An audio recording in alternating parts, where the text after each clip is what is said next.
Dans les petites joyeusetés de la fonction RH, nous avons à gérer les crédits d'heures des représentants du personnel.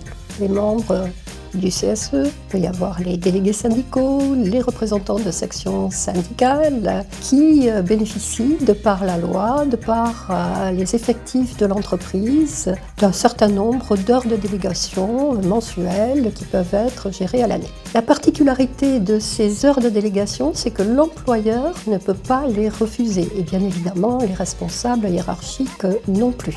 Qu'il n'y a pas une obligation de prévenance, même si on essaie, dans le règlement intérieur du CSE, de demander poliment de bien vouloir nous prévenir pour l'organisation du travail.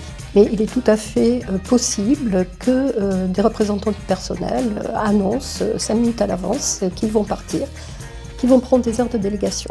Ils peuvent même prendre des heures de délégation en dehors du temps de travail, ce qui va contraindre l'employeur à payer des heures supplémentaires pour ces heures réalisées en dehors du temps de travail.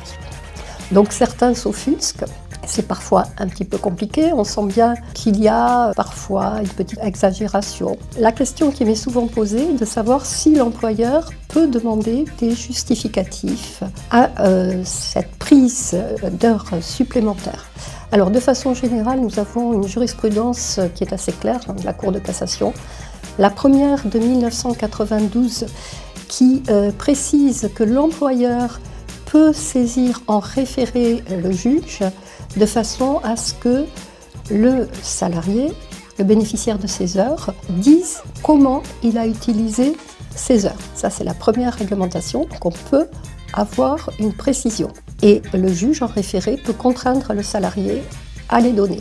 Et une deuxième jurisprudence qui date de 2020 qui dit oui, certes, le salarié va devoir dire ce qu'il en a fait, mais en aucun cas il ne pourra être contraint à donner des justificatifs. Si l'employeur veut vraiment des justificatifs, il ne saisira plus le juge en référé, mais il saisira le juge sur le fond.